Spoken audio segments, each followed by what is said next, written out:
Having thoroughly rejected the gospel of Jesus Christ, Aleister Crowley would earn the title of the wickedest man in the world by the London newspapers. The British media exposed his bizarre satanic rituals at the mysterious Abbey Thelema in Sicily. On one occasion, a man named Raoul Loveday died from drinking poisoned cat's blood at Crowley's command. Loveday's widow returned to London and exposed Crowley's wicked behavior to the world. When he was a child, Crowley's own mother referred to him as the Beast. According to Crowley researcher James W. Revac, he quickly identified with the title, and for the rest of his life, he viewed himself as the Beast of the Apocalypse, the enemy of Christianity.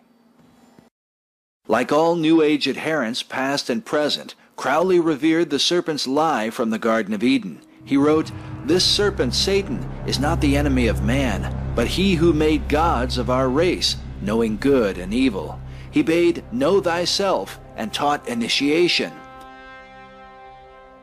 Through the 20th century, the influence of this black magician and professing Satanist upon popular culture has compelled some researchers to consider him the real father of the modern New Age movement.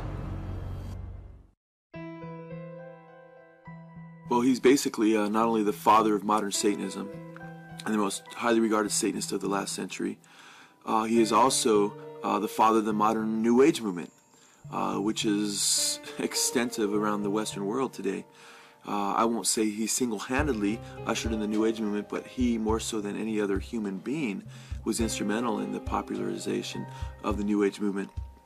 Altered states of consciousness, trying to make altered states of consciousness scientific, through whether it be hallucinogens and seeing reality different, and using the comparisons of a microscope and a looking into a different reality on a spiritual level, whether it was drugs, whether it was astrology or the practice of ritual magic, whether it was sex magic, whether it was his ideas of world unity through magic and so forth.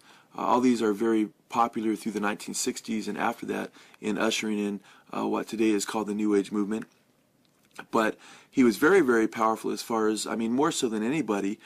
Satanists will admit that Aleister Crowley was, the Satanist of the 20th century. Anton LaVey and the Church of Satan, which was more notorious than Aleister Crowley's group, was simply pop Satanism to many serious Satanists.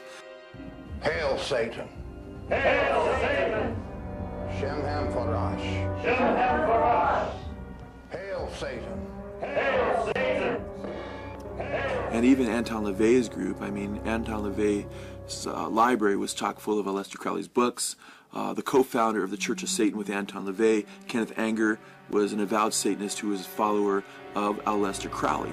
And many of his works, Invocation to My Demon Brother, Lucifer Rising, and so forth, videos that he made in the late 60s extolling Satanism, were all about Aleister Crowley, unveiling a picture of Crowley and that's worshipped and so forth. In regard to Satanism, his name comes up over and over again in satanic music and so forth. But even more importantly, in regard to the New Age movement, in the early 1900s, Aleister Crowley was talking about the new eon. Ionis is a Greek word for age, and the new eon being the new age. And what's interesting about Crowley's emphasis on the new age, it had everything to do with what became popular in the 1960s. In his shocking 10-hour documentary, They Sold Their Souls for Rock and Roll, Pastor Joe Schimmel exposes the role of music in furthering the New Age through the 1960s counterculture movement and reveals Aleister Crowley as the patron saint of rock musicians.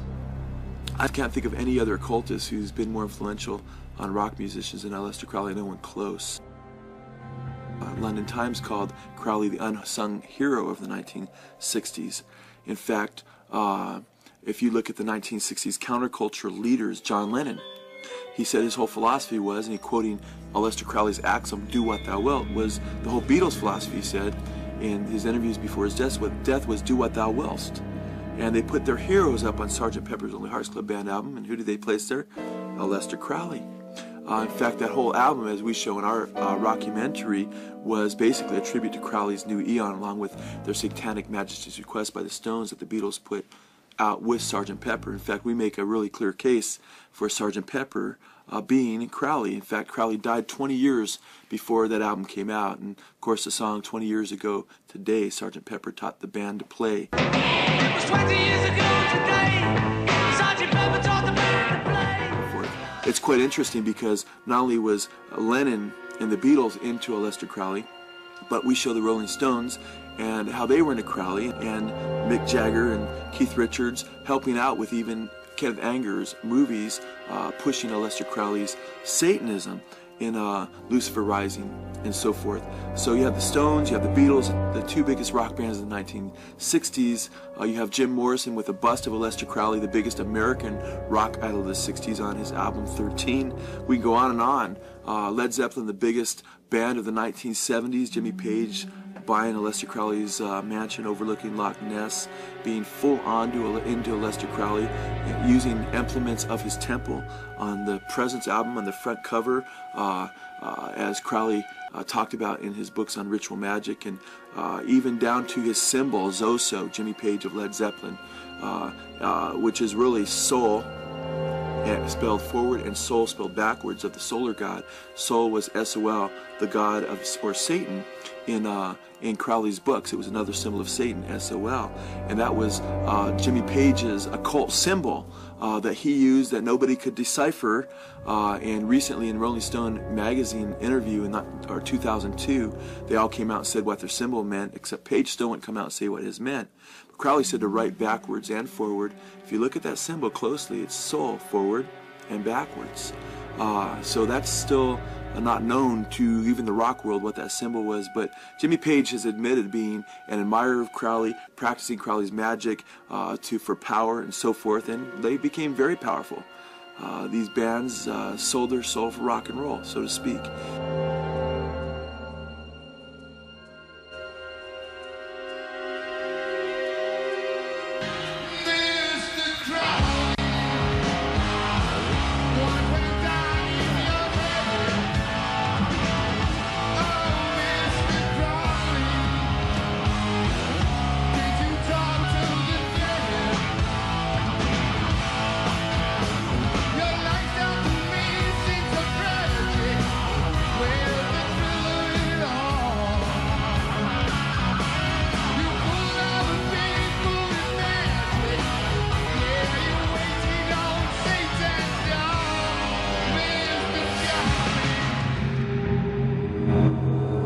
This chilling song, performed by Crowley disciple Ozzy Osbourne, is said to reveal perhaps the darkest side of the New Age. In the latter half of the song, listen as Osbourne calls upon Crowley, known as the Great Beast, to ride his white horse. Schimmel and others believe this to be symbolic of the coming Antichrist, known as the first horseman of the apocalypse. In the book of Revelation we read, "And I saw, and behold, a white horse, and he that sat on him had a bow, and a crown was given unto him, and he went forth conquering and to conquer." In his writings, Aleister Crowley would refer to Antichrist as the crowned and conquering child, the Lord of the Eon.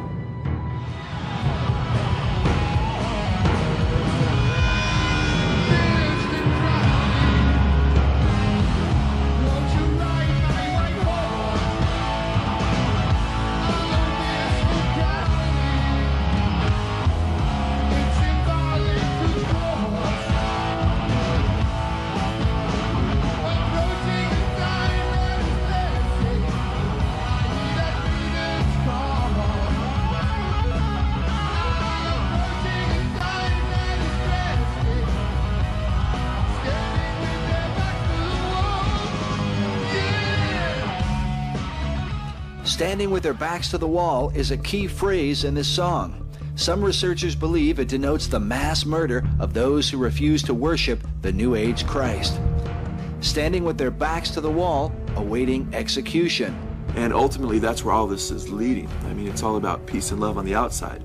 But when it all comes down, there's going to be a brutal leader that will emerge, who Crowley was forthright enough to talk about in his books, and talked about this bloodbath that would come, wherein Christians would be put to death in the establishment of the New World Order. But is this merely the radical view of a drug-crazed Satanist like Aleister Crowley? Or is there, as many suggest, a global effort at work? We remind the viewer that the 20th century is without question the bloodiest in man's history. Some 170 million lives were lost to Nazism, communism, and the various killing fields of the world because of the darkness in the hearts of men. The Bible warns that the heart of man is deceitful above all things and desperately wicked. Who can know it? For out of the heart proceed evil thoughts, including murder. Researchers argue that the chief influence behind the United Nations is an organization known as the Theosophical Society, considered by some to be the most powerful occult organization in the modern world. The Theosophical Society has had more influence on the United Nations than any other religious society, whether you would call it Christian or occult. The House of Theosophy, as it is called, was founded by a woman known as Madame H.P. Blavatsky. Madame Blavatsky was a mystic, and she had truly supernatural power. She had a tremendous impact on people, and was able to recruit many of the world's leading people into her organization. People like Arthur Conan Doyle, who wrote the great stories about Sherlock Holmes. Thomas Edison was one of her disciples, as was William Stead, who was one of the four original members of the secret society Cecil Rhodes created, which became the Council on Foreign Relations. Many key people, in the 19th century joined Theosophy, as in the 20th century Margaret Sanger and Adolf Hitler were disciples of Theosophy, as are people like of Robert Mueller, who for many years was the Assistant Secretary General of the United Nations, because the major driving force behind the idea of the United Nations and world government is the occult. In 1888, Blavatsky published her now famous work, The Secret Doctrine, a book revered by occult practitioners all over the world. Adolf Hitler reportedly slept with a copy of this book at his bedside. Blavatsky subtitled the work, The Synthesis of Science, Religion, and Philosophy. The Secret Doctrine is filled with ancient mystery wisdom that more than a century later continues to hold New Age readers spellbound. There's no way that a girl with a 6th or 7th grade education could possibly have written this. These volumes were channeled to her by a demonic spirit she called Kuthumi, and she actually traveled to Tibet, to India, and she claims that she actually went to Tibet and actually met her master there. Kuthumi is the name given to a Tibetan spirit master who was Blavatsky's teacher in her lifetime. Blavatsky is pictured here with some of the masters or spirit beings she communed with and admired: Kuthumi, El Morya, and Saint Germain. Under the mysterious orders of such spirits, Blavatsky's mission was to bring a philosophical understanding to unexplained phenomena, such as the mysterious rappings and other spirit communication that had been occurring in the West. Blavatsky maintained that spiritualistic phenomena without the philosophy of occultism were dangerous and misleading. For this apparent reason, the spirit beings directly commanded Blavatsky to begin the Theosophical Society. The official website of the society in Adyar, India, says that the Theosophical Society may be said to have begun when H.P. Blavatsky, under orders of the masters, returned from India in 1871 to found an organization through which the West and the world in general would be instructed in true spirituality. The official birthday of the society came 4 years later in 1875, with a formal declaration from Henry S. Alcott, the president and co-founder of the organization. Blavatsky's House of Theosophy would formalize what began as the New Thought movement into a religious system that would dramatically change the Western view of God and his relationship to mankind. While early America recognized the gospel of Jesus Christ as the only path to salvation, theosophical teachings argued for the essential oneness of all religions and the omnipresence of divine spirit. Theosophy declares that it was formed upon the basis of a universal brotherhood of humanity. Yet Blavatsky would teach far more than a universal brotherhood. She would take the New Thought movement to the next dimension, fully exposing the source of its power in her voluminous writings. These volumes were channeled to her, and they're very, very complex, they're very erudite, but if you read them, you'll find out that she has rejected the God of the Bible and embraced Lucifer. And she's quite open about that. She did emphasize Satan as being the true God, and Satan beckoning Adam and Eve to partake of the fruit. He was really turning them on to true godhood, and he's the one who really freed the human race in Blavatsky's teaching. According to Blavatsky, Satan was in fact God, while Jehovah, the God of the Bible, was the real devil and enemy of mankind. Blavatsky wrote that the appellation Satan belongs by right to the first and cruelest adversary of all other gods, Jehovah, not to the serpent which spoke only words of sympathy and wisdom. Elsewhere she writes that Satan, the serpent of Genesis, is the real creator and benefactor, the father of spiritual mankind, for it is he who opened the eyes of the automaton Adam, created by Jehovah.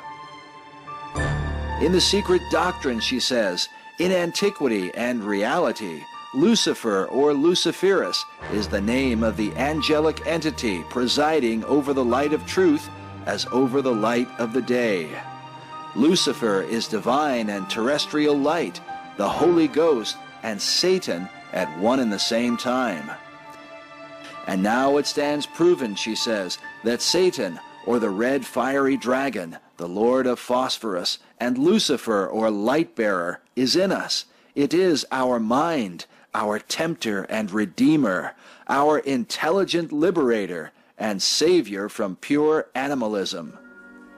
There were demons that channeled her writings to her, and of course she wrote about world government, the importance of world government, and the idea that mankind, at least Western civilization, began with the Aryan, and the Aryan came out of Tibet. And of course, if you've ever read anything about Adolf Hitler and Heinrich Himmler, why they actually sent expeditions to Tibet looking for the origins of Aryan man. And there were strong ties between the SS and this whole idea of this Superman that they were trying to create and the writings of Madame Blavatsky.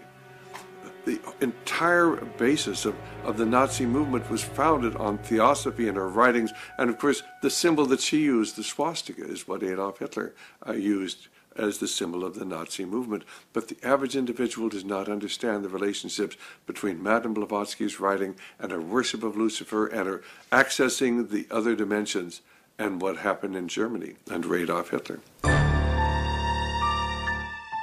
Time magazine did a whole thing on the New Age movement with with crystals and, talking about all the different New Age phenomena that became very popular in the 80s and is still with us to this day. And Shirley MacLaine was on the front cover holding the crystals. And in that piece, they talked about, in the introduction to that piece at the beginning of the magazine, they talked about how we don't know where the term New Age came from or where it's going.